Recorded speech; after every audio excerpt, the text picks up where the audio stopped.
Hello and welcome you guys to the Simpler Education Series webcast. Today's webcast is titled Value-Based Contracts, What Do You Need to Know? With our speaker, Pamela.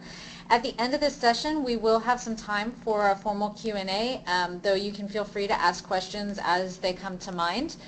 There is a question box on the right-hand side in the toolbar for your GoToWebinar tool.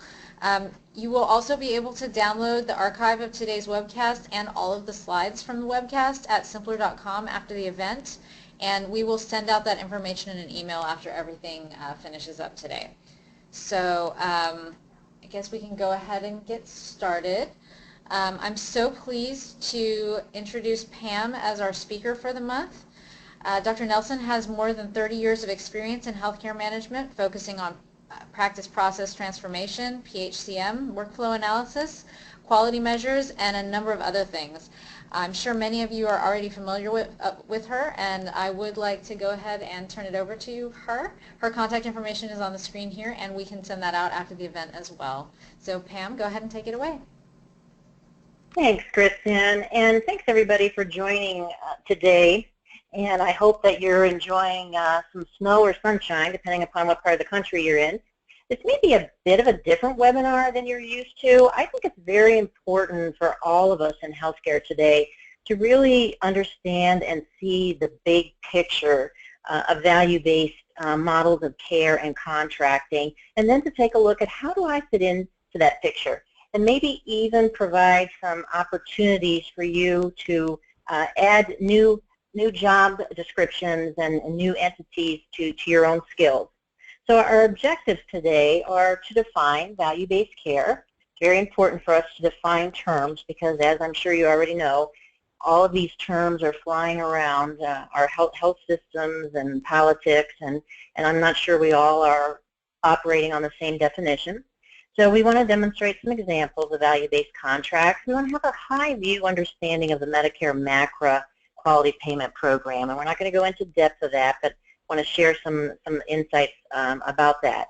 We want to look at how do we prepare providers enrolling in value-based contracts. This is very different than what we have done in the past with assisting providers and health systems, and then we want to understand some of those contract details as well. So what exactly is value-based care? So it is care that is reimbursed based on clinical and financial outcomes. If you think of value as being the intersection of cost and quality, in value-based care, the core measurement of care is focused on the overall health of a patient or that patient population rather than individual units of care. Let me just give you an example of that. You know, we talk a lot about, let's say, diabetic quality measures, and we look at eye exams and foot exams. But when we're looking at value metrics, we're looking at functional status. So how do the quality measures within the diabetic quality measures actually perform higher functional status for a patient? How do we decrease risk? In a value-based model of metrics, we're looking at decreasing risk for people. We're looking at decreasing complications, decreasing readmissions. And so what we're looking at here is an overall measurement of the population rather than just individual quality measures. So again, as I said, value is the intersection of cost and quality. And this is an important distinction for us to remember, that this is not just cost reduction. You know, we've been kind of that route before, and if we're not careful, we could get there again. The cost reduction without regard to the outcomes is dangerous, and it's self-defeating, and it can lead us to false savings. Because we think that if we're just cutting costs and we're saving money, we may actually be creating greater health issues for the populations that we serve, which will cost us a larger sum in the future. So what is population health? So population health is defined as the health outcomes of a group of individuals, including, and this is important, the distribution of such outcomes within the group. So if we were to take a population of people 50 and over, and we would say how many of those have had a colorectal cancer screening That is the distribution among that population, and if it's only 30%, then we can say that we really, have not improved the health of that population because our distribution of that colorectal cancer screening is quite low. Now, population health can be groups of people that can be based on geographic locations, can be nations or communities. It can also be smaller groups. It can be an insurance attribution. Your Medicare Advantage patients are often a population of patients. They can be ethnic groups or disabled persons or any other defined group. Now let's take a look at where we've been going in payment reform here. Most of our lives we have been into the category 1, which is fee-for-service. This is where your contracts may be based on a percent of Medicare, so you're getting maybe 125 or 165% of Medicare for a fee-for-service. It's not linked to quality, it's not linked to values. This is where most of us have lived most of our lives. Then we go into category 2, which is where you're paid for reporting and you're paying for performance. And this is probably where a lot of our contracts exist today. So, and this is where you got into the PQRS and meaningful use, and the insurance companies are looking to see how many mammograms have been performed and how many readmissions or trips to the urgent care or ER have been made. And now we're beginning to get into the category 3, which is our alternative payment models. A lot of these are our ACOs. They're still built on a fee-for-service architecture, but we're looking at taking risk to be able to gain some upside money if we meet our quality metrics and outcome, and then also some downside risk. But what we're really looking to get to within our society today is the category 4 or population-based payment. Now, those clinicians, those health systems, those provider networks that figure out population health and demonstrate the capabilities to manage the health of populations and be accountable for the outcomes and the total cost for those populations will be the clear winners. This is where we are headed. We see across the country several large organizations that are moving into this direction and dabbling in this category 4, but for the most of us, we're probably still down in the category 2 and 3 contracts. This is just another picture that depicts the movement from the fee-for-service up to the more vertical integration. And so as providers and payers come together to embrace the value-based contracting and improve outcomes, there is a continuum of shared risk that they will consider with each other. And this is an important change as we move forward. Now, all of these new payment models are going to require some reform in our care models, because we really need to have an integration of services across the continuum and into the community to help us reach that point of value. If we're talking about a person that has difficulty with a ride or has difficulty purchasing food to be able to control their diabetes, therefore their functional status is not good, which again, remember, functional status is our value metric. Meeting your diabetic hemoglobin A1Cs and your eye exams are your quality measures. To be able to bring value to that patient and have a value metric improvement, we are going to need the entire community. We need those entities out there that can assist with food service, that can assist with rides, that can assist with safety and good housing. We need to think about how technology is going to be integrated into this. And so it creates for us new care models. Now, most of our value-based contracts are going to be operating on 3 premises. They're going to reduce the cost by eliminating inappropriate utilization and lowering prices. Okay, so inappropriate utilization could be duplication of services, it could be overuse, it can be even underuse. And also, one of the premises is that there are going to be shared savings or capturing a portion of the value created through these lower costs. And you will see increasing volumes through market share gains resulting from the enhanced value to the customer.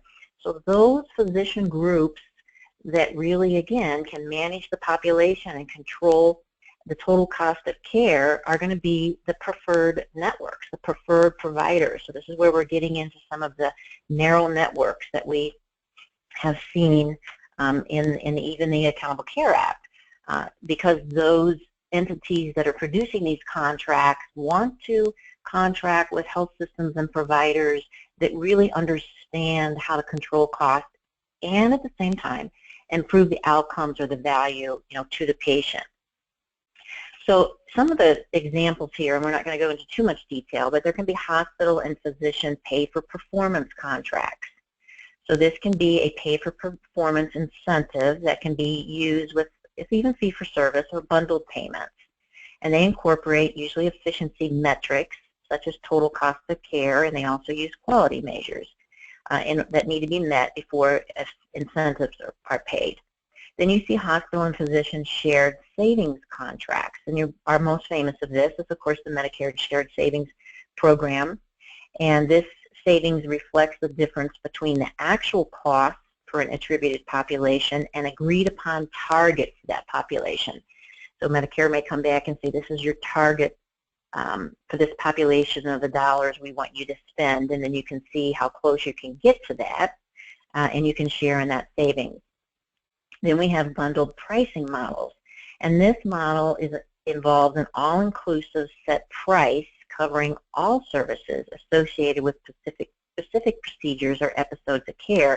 And this could be like our ortho bundles, and now we're entering into cardiac bundles as well. These bundled pricing models include physicians and hospital costs and pre- and post-procedural care. And so this is a growing part of our value-based is bundled payments. And then you have capitation, global budgets, and percentage of premium arrangements out there. And of course, we know capitation has been around for a while, and this is just a flat per member per month fee, and it's for all selected services. Private label and health plans with a commercial partner, we're seeing these grow a little bit in the marketplace, and these are narrow or tiered network products designed around one or more provider systems. It's a contractual private label plan, and you can look at shared savings or capitated arrangements. And so private label plans can enable health systems to improve the value capture and grow market share by leveraging their high-performing networks and brand physicians. So again, I always encourage physicians, you may not like what's happening in the Medicare arena, but this change to value-based is happening all across the board. So what we see, volume to value requires superior care management, rigorous physician alignment, proficient financial management, and enhanced consumer experience, which includes patient self-management, patient activation. I think it's real important as you work with clinicians to help them understand the contract language and the contract type language and the expectations and the metrics that are part of their contracts, because oftentimes the physicians today are not really aware of what types of contracts they're actually getting into. So terms of contracts, whether the mid-levels are covered or not covered, and then of course the ability to know how they're going to be paid. Now, MACRA is transformative, and MACRA is expected to drive care delivery and payment reform across the United States healthcare system. Congress intended MACRA to be a transformative law. MACRA is bipartisan. It's not part of the repeal and replace that's going on with the Accountable Care Act. MACRA gives providers a signal that public and private payers are united in the push for value-based care. It is industry-wide. So when physicians tell me I'm going to get out of Medicare, I say, well, then you're going to get out of all patients. Because MACRA is intended to bring consistency to how healthcare is measured and paid for. So in the MACRA law itself, it says in 2019 that what we see happening in 2017 for MACRA will also be extended to Medicaid, Medicare Advantage, and then eventually commercial plans. So what is MACRA? MACRA, and again, this is going to be very high level, but MACRA is the Medicare Access and CHIP Reauthorization Act of 2015. And what it really did is it repealed the sustainable growth rate, which is how physicians in Part B were being paid. So it replaced it with the new system that we're going to briefly look at today. And it retains the fee-for-service as the basis of Part B, but it establishes two payment tracks that are MIPS and or alternative payment models. MACRA had as a goal, which they met their goal in 2016, and now they're looking at being able to tie 90% of the traditional Medicare payments to quality by 2018. So again, MACRA created the MIPS, or the Merit-Based Incentive Program, and this tied in the old Meaningful Use and PQRS.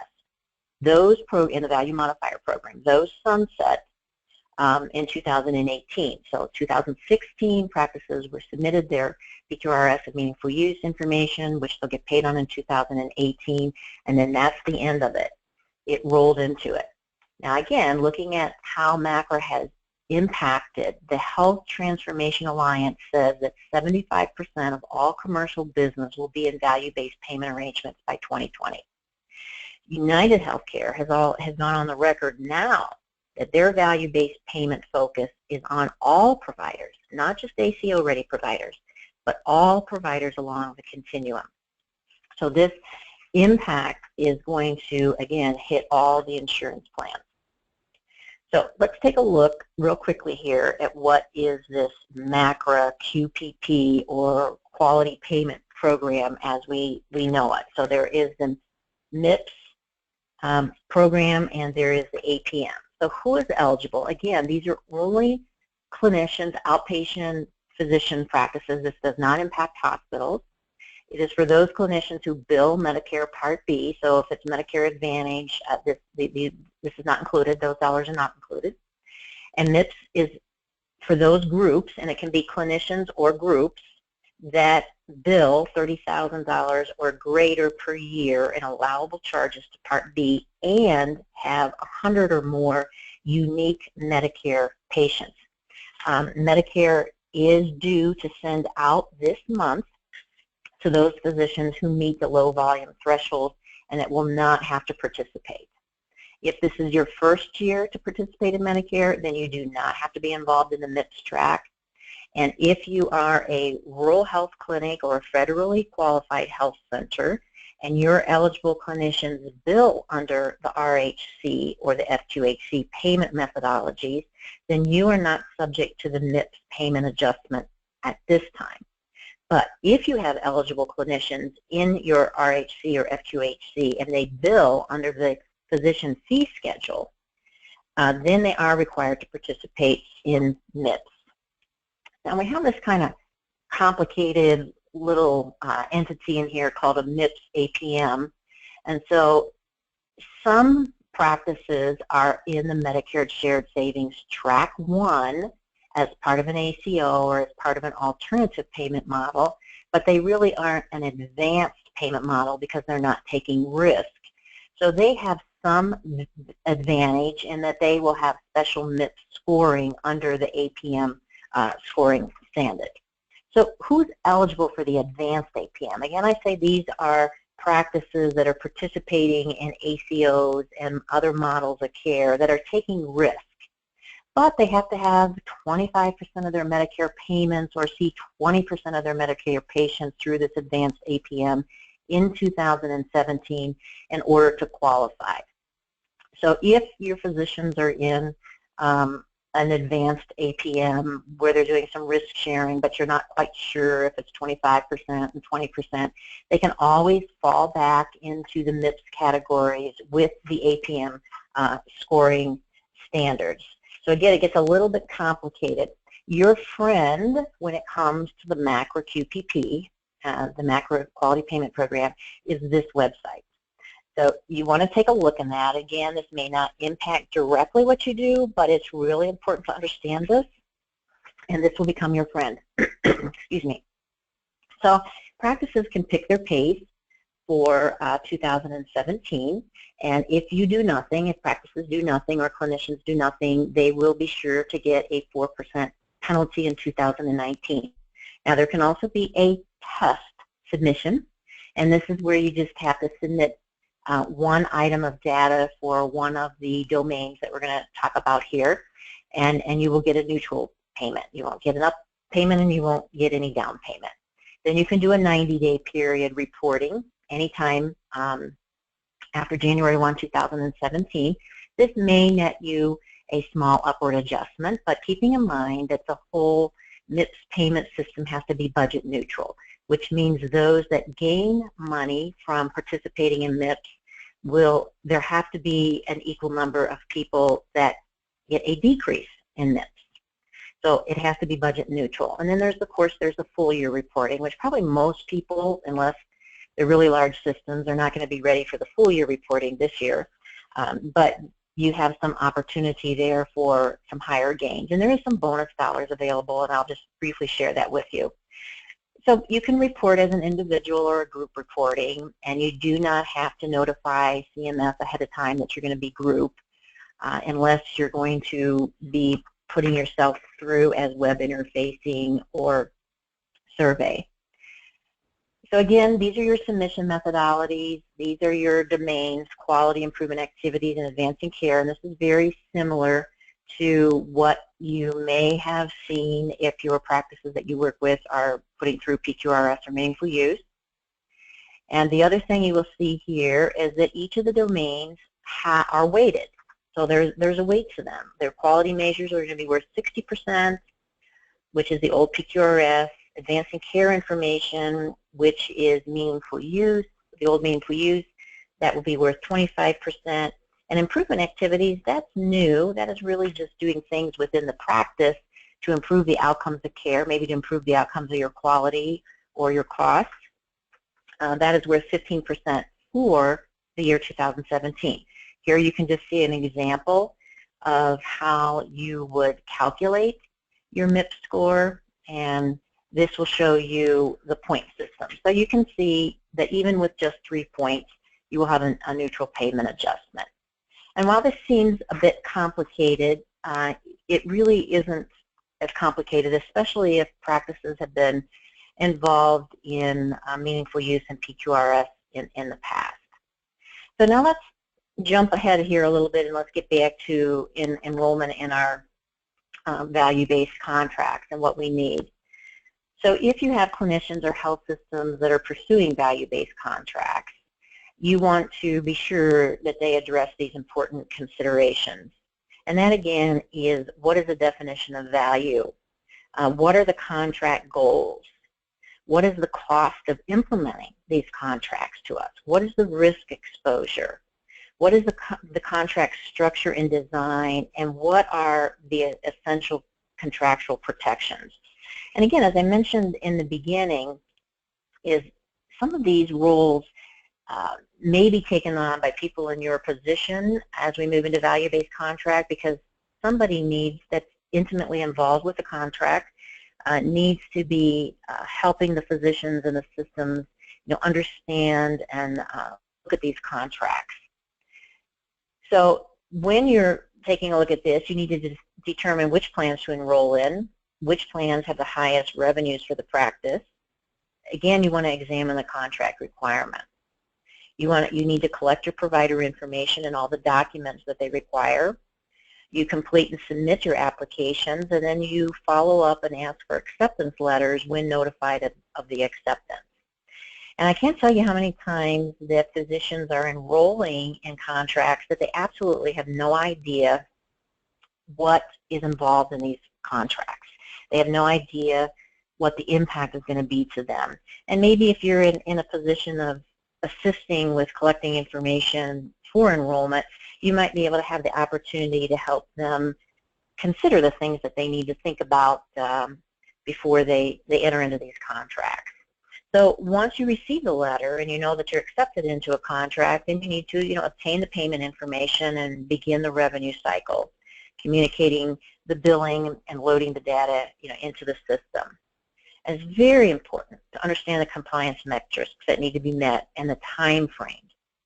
I see way too many practices, and even some larger health systems, where the practices really do not know or understand what the compliance metrics and the time frame that they need to be met. So this is a real critical piece. And then you want to follow up on the contract payments and quality performance metrics. Who's tracking these quality metrics? Is it the health plan and the practice? It should be a joint effort there. So how do we prepare the providers? Providers need to have a willingness to design new metrics. They need to think about value outcomes, such as the functional status, patient activation levels, readmission and complication rates. They may need to have capital for new infrastructure. They need to have the technology available to them. They need to be able to integrate their data.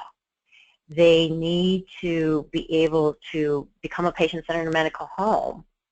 And they need to be able to take a look at their access to physicians, governance structures. What are the community relationships and how can they build on some of those resources? And they need to really be a willing and trusted payer partner. This is absolutely critical as providers move in. Be sure the clinicians know what is in those contracts.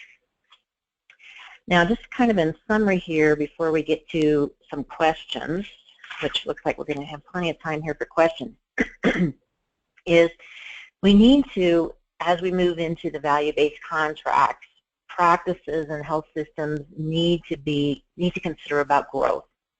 Looking at commercial product lines and Medicare Advantage, sticking with the contracts the way they have been in the past as just fee-for-service, we'll often find the physicians just being left out of the growth market. You need to understand the appropriate risk scoring, coding, and Medicare Advantage, and your functional codes for patients and patient activation scores. You need to have good care management. How are you going to impact the care of those patients across the continuum? You need to know what those quality measures are and how you're going to meet them to be successful. You have to understand your operating expenses. What does it cost you per visit? Are the providers engaged? Is the whole practice engaged? Because as I mentioned in the beginning, moving into value-based contracts requires everybody within the cycle of enrollment all the way down to the functionality of seeing the patient. Everybody along the continuum needs to understand what's involved in the value-based contract and what piece they contribute to the success of that contract. And understanding total cost of care data is important too. So what does it really cost us to perform in this manner? So at this time, I want to see if we have any questions, any discussion that we may want to have here, and see what. Hopefully hopefully everything has come across okay, Kristen. But any questions or any thoughts that anybody want to bring forward at this time? I don't think we've had any questions that have come in so far. That's been pretty comprehensive. I am going to go ahead and turn things over to our payer enrollment specialist, Debbie, who is going to talk to you a little bit about Simpler's provider enrollment services. So, Debbie, are you there with us still? I'm here. Hey, Debbie. So I'm actually going to turn it over to Debbie here. Okay, thank you everyone for being here with us. I'm going to talk about our payer enrollment services. Sometimes these are referred to as credentialing services, but what payer enrollment comprises is enrollment of the provider into the insurance plan so that the physicians can submit bills and be paid. Our services include initial credentialing for a brand new provider. We also offer recredentialing or Medicare revalidation that happens every 3 to 5 years. And we also handle mergers and acquisitions. And with these, we work with healthcare systems that may already have an in-house enrollment department, but with an acquisition comes a large influx of new providers. So we can come in like a SWAT team and perform all of this extra work so the enrollment department doesn't have to add staff on a temporary basis. We have also helped with overflow and a backlog for these in-house enrollment departments. We have several clients who use us in that role. We also work to help practice relocate, and we also help PAYCOS set up and with Medicare PAYCOS updates. We also offer consulting services. We work with organizations on any type of revenue cycle, billing issues for new provider onboarding. We can also assist with appeals or enrollment problems that an organization can't solve, or if you've had a history of problems with certain insurance companies, we can jump in and see if we can solve those. One thing that we do not provide is we do not negotiate contracts on behalf of the provider. Those contracts are still the responsibility of the practice or the provider to understand and to know that what you are signing off on. What we do offer is we help you get paid faster. Our experienced staff have been in the trenches and have worked many years with provider enrollment, and they understand completely the relationship between enrollment and how quickly you get reimbursed. We work with individual providers, groups, hospitals, billing agencies, placement agencies, and our goal is to complete the process as quickly as possible so that you can start billing and covering that overhead for a new provider. We have our processes in place, and they have been proven. If a provider that we're working with was previously credentialed in another practice, we can obtain their demographic information from their CAQH file. And if it's a new graduate, we can extend a web portal so that information can be loaded into our platform, and also we provide them with a checklist of documents that will be required. And we can also set up that CAQH file for a new graduate. We also have form fillable initial enrollment packets that can be emailed to the provider, and that data can be inputted into that document and can email it right back to us. We have all types of checklists outlining our information that's needed and documents, and we also provide that to the client to step them through each item required. We also assign a project manager who works directly with the provider or the designated contact so that we are available to answer any question that if you have regarding any type of documentation that we request. And once we are advised of the plans that you want to be enrolled with, our project manager contacts those plans and they validate your provider's current standing and what is needed to get that provider enrolled as quickly as possible. After we validate that, the project manager completes the paperwork and we submit that back to the provider or the designated contact for review and to have the provider sign the application forms. And after we receive those forms back from the provider, we do a final review so that we are sure nothing is missing and that we submit that a clean application to the insurance company. And after we submit those insurance applications, we follow up, which is the key to any type of enrollment success. Even if we perform those online or email or phone call, we make sure the applications are received, they're in process, and not stuck somewhere on someone's desk or not missing from the process. And we make sure that there's no further documentation needed for finalization and approval so that billing can begin. We report on a regular basis. At a minimum, it's bi-weekly reports that are sent to any and all designated persons, including the provider. It shows the details of our communications with the health plans, and also it shows status and where your application sits at that time. The project managers are available to answer any questions at any time, and as soon as approvals are received, we convey that information directly so that you can begin billing and start getting paid from the insurance companies. If you're looking to outsource your enrollment on a permanent or even a part-time SWAT team basis, please contact me. I'm Debbie Brewer, and there's my email address and my telephone number, or you can contact Susan Warren, who is the Director of Payor Enrollment, and her information is there as well.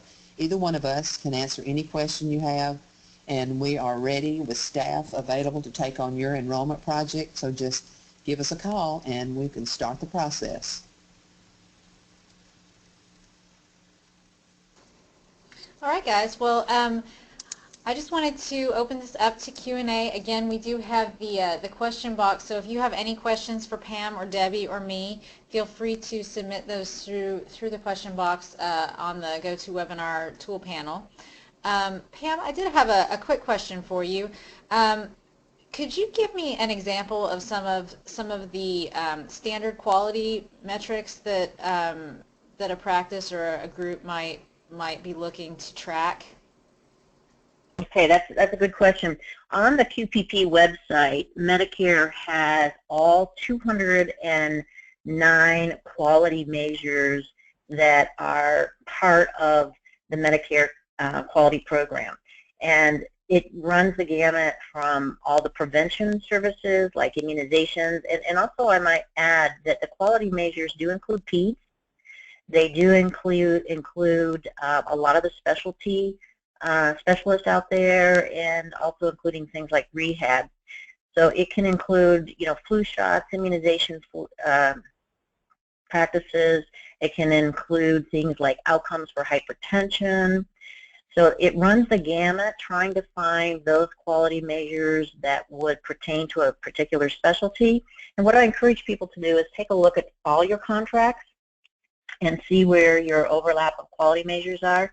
And maybe if you are participating in the Medicare QPP program, take a look at what some of your current contracts are already requiring and see how you can match those with the Medicare program so that you can have some synergy within your practice. So the website will give you both process quality measures and outcome quality measures. So when you're looking at the quality measures for Medicare, you want to have at least one outcome measure.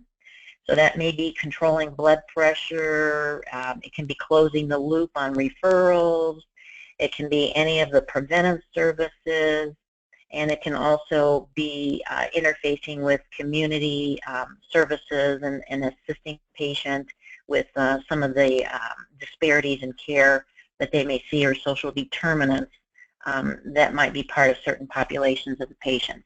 So there's a big selection. I find the biggest barrier for most of the practices in choosing the quality metrics is what is their electronic health record capable of tracking for them. And so some of the electronic health records may only be able to track 9 or 10 of the quality metrics, which then can pose a challenge for some of the practices that, for instance, I had a gastroenterology group, and her particular electronic health record was primarily a family practice designed electronic health record, so there was only one metric for her, which was the colorectal cancer screening. The others didn't really fit what she thought were important quality measures. So sometimes the practice may need to look at a registry that would have measures that would fit their particular specialty, or the QCDR, which is the Clinical Quality Data Registry, which is very specific to some of the specialty groups, like the cardiology group has a QCDR. And those operate in a little bit different vein than just the quality measures. So again, a good question, not a real easy, simple answer, but good question. Of course not. It can never be easy in healthcare, right? Okay, No, so I do have a question for Debbie. This one comes from Deborah. She was wondering if the payor enrollment services that you were talking about would be valuable to a solo practitioner in a specialty practice. Absolutely. We work with individual providers all the time. We have several that come to us opening an initial practice, or they need some help with a backlog or recredentialing and on a maintenance plan. We work with individual providers to get them up and running, and definitely we would be happy to help an individual provider.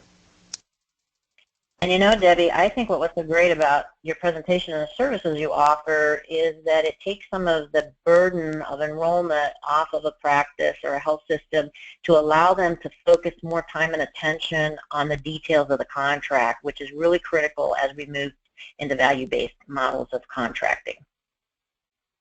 Yes, thank you. I have another question, and this one is for Pam. It's about regarding contract review and evaluation. Do you know if MGMA has a source or a resource that a new practice manager could review to assist in evaluating the different payer contracts? Yes, we do. In fact, I'm working with one of our other subject matter experts right now to put together an entire program around that very subject. So if, Kristen, if you want to send me that person's email, I can send them directly some of the articles that have already been written on the topic and give them some resources for them. Yes, I will absolutely put you guys in touch with one another. Those are the only questions that have come in so far. So did anybody else have any other questions? Otherwise, we would be more than happy to give you back about 10 minutes of your day. But I'll give it just a minute here, and then we can close out. I guess, you know, the other question that I kind of wondered is there anything that you see on the future? You know, I know you were talking a little bit about what's coming in the next few years, but obviously there's been a lot going on lately in the healthcare business. Do you see any of the administrative changes or the changes in the administration having an impact on any of the things that are coming? Do you foresee any of that changing in the near future?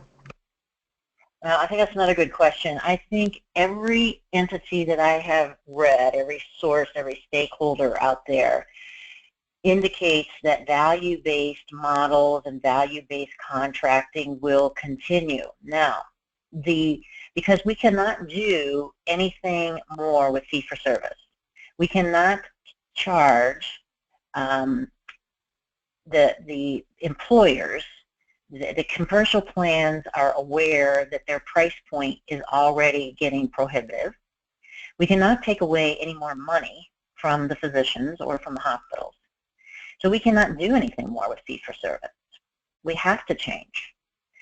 The big question is how are all of these entities defining value-based models?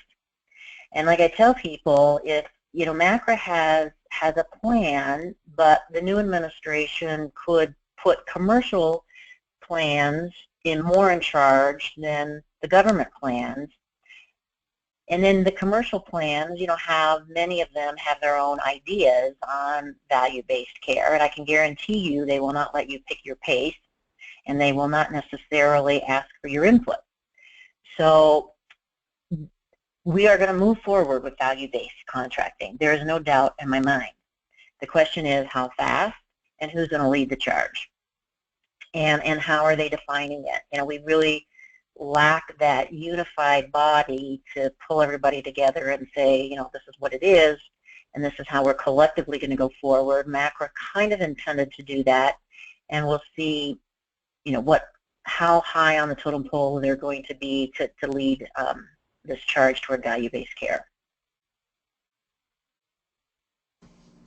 Okay, awesome. I appreciate everybody being on the call today, and thank you to our speakers today for generously donating their time to educate us a little bit more on this topic. I feel like I learned a few things today as well. So, but as I mentioned, we will be sending out the recording and the slides from today's webinar to all of the attendees. You are welcome to share the link with any of your colleagues in the future. They will be able to watch a recording of the webinar.